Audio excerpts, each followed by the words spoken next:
Today I have for you a video that's going to involve a lot of data that I collected over a couple of weeks, as well as different types of testing that I did involving laborers in the guild halls. Now I did all 11 laborers across the board, and I did multiple tests with tier 4, 5, and 6 laborers using different types of journals. First thing I'm going to do in this video is I'm going to explain to you how I did this test with each laborer in the guild hall, the type of journals I used, and then I'm going to get to the spreadsheet that I have for you guys that shows the different types of profit and loss that I had on the laborers. Now, to start off, I just want to say that all the information in this video is subjective to a personal economy game that is Albion Online. So everything that I say in this video, if I say stonecutter laborers are the best in this video, then it could turn around a week later and the market could absolutely crash for them, or trophies for them could get stupid expensive, or the journals could get expensive. So you do need to keep this kind of things in mind when you're playing a personal economic game such as Albion Online, that when it comes to different videos like this that you see online and this video itself, when there is recommendations given, you need to take it with a grain of salt. You can use some of them, but you need to know that the market is going to shift in some way, and you're going to have to do your own type of testing as well as market watch, whether it be buy orders, sell orders. You know, and at the end of the day, it's not get rich quick schemes are not going to work for you here in Albion Online, because most of the time once they are released, that will not work anymore. You need to be able to work the economy, you need to be able to do your own testing and studying, and this is one of the ways that you can do the testing with the way that I'm doing this. Later down the line when this video gets a little bit older, there's a lot of different testing that you can do, or redo this type of testing and find the laborers that are still doing the best. But at the end of the video, I will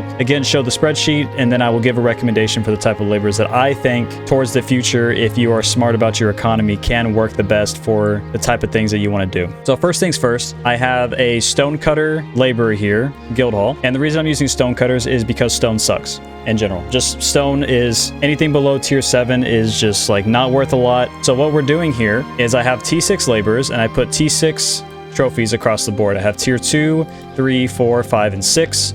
And then I have their different types of trophies. When it comes to crafting laborers, such as the imbuer, the blacksmith, the fletcher, and the tinkerer, they do not have specific trophies that apply to them, such as these trophies over here.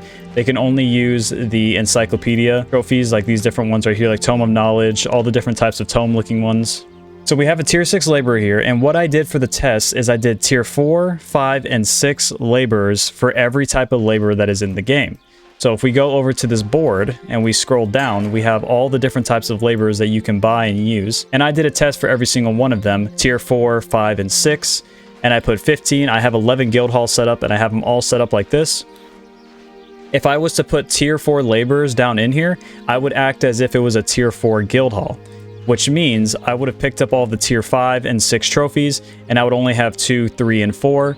As well as if they do have specialty trophies, I would only have tier 2, 3, and 4, just so they could be at the maximum happiness that they can be when they are in a tier 4 guild hall. Just for reference in the future, if you do want to use tier 4, 5, or 6 laborers, I acted as if the laborers are the same tier as the guild hall. On top of that, I did 2 types of journal testing. I did one below their tier and one that's the same tier. And the reason being, and this is something that you need to know moving forward when using laborers, is that we have 675 happiness here, and we're going to give them a tier 6 journal, which gives us a 137.5% return rate. If we give them a tier 5 journal, they're going to have a 150% return rate of tier 5 materials, which means they're going to bring back more tier 5 materials than a tier 5 laborer would do.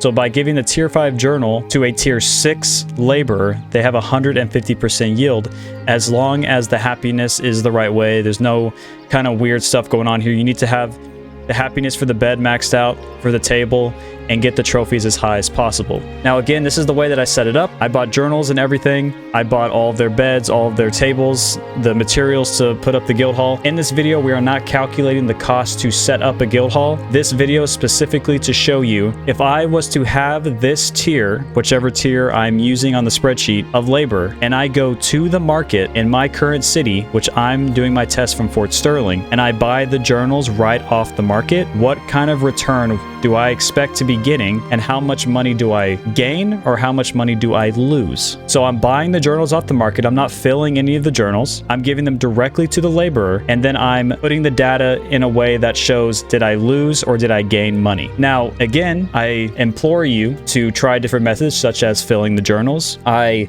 recommend putting in buy orders. I recommend going to different cities, for example, that have like stone, if you want to do stone cutters. If you want to do gamekeepers, I recommend going to cities that that probably have more skinning. Going to be more journals there that are being sold because people are skinning there more often. And most likely, if they're being lazy, they're selling them on that same marketplace. And that's something that you can use. You can put buy orders there. They want a quick buck. You can get a bunch of buy orders, let's say in Limhurst, transport them all the way to Marlock if that's where your islands are at. Vice versa, you can set your islands up in places for the different type of labors that you want to do. These are tips all across the board that I just want to give when it comes to doing labors, but I beg you to do your research and to just explore this personal economy, the economy of Albion Online and your own, and the stuff that you can do with the type of research that you can be doing to make this type of money. Because again, at the end of the day, if you open up this YouTube video and all I say is, hey, you need to use lumberjack laborers, then you're not going to make any money because everyone's going to start doing it. If I say to do gamekeeper laborers, if I say to do fishermen, if I say to do tinkers, no matter what I say, if everyone starts doing it, it's not going to be as profitable as it was before I taught the method. So the point of this video is to give you an overview, again, of all the laborers and kind of push you in a direction that you can start learning and doing this kind of things on your own so that you can start making profits here in Albion Online. Now, the next thing I'm going to do is I'm going to pull up this spreadsheet that took me a couple weeks to do. You really just need to be paid attention to this stuff over here. All this stuff, don't pay attention to this unless you want to. This is the profit that I made from the journals, from each single one, and this is the journal prices, how much I paid for each. So I paid almost 11 million total for all of the journals across the board, and these tier 4/3 is the labor/journals. So this is the profits that we got for giving a tier 3 journal to a tier 4 laborer. Tier 4 to tier 4, we gave a tier 4 journal to a tier 5, we give a tier 5 to a tier 5 labor, tier 5 journal to a tier 6, and vice versa all the way down the board. And then what we did is I bought a tier 3 gamekeeper journal. I bought 15 of them, and then those 15 laborers brought me back a total of 70,720, and the profit is also including the empty journal that they're bringing back because the empty journal does hold value. So if you go over here, this is going to be the most important part on this side. From gamekeeper all the way down to mercenary, across the board I tested them for tier 4 twice, tier 5 and tier 6. The green is profit and the red is a loss. Now do with this as you will. This would be a great time to pause the video, look over them, debate what type of labor that you want to start using. This right here, green means I was making profit, red means I had absolute losses. For the red, gamekeeper didn't start making me money until I started doing tier 6 gamekeepers. Fishermen across the board, by buying their journals, I only just lost money, except down here at tier 4 when I gave it a tier 3 journal. And then the imbuer at the end, I think I might have got a bad roll, but I didn't make profit. It was very thin margin. Everything else was very profitable. Lumberjack, surprisingly, at tier 6 got us a lot. The Fletcher got us a lot. The Tinker, Blacksmith, Cropper, Prospector, Stonecutter, surprisingly green across the board.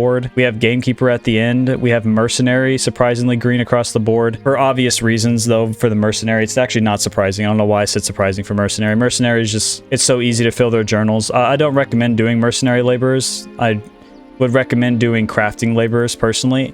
So that's going to be my recommendation. Crafting laborers such as Blacksmith, Imbuer, Tinker, Fletcher. So we have all of the different types of crafting laborers.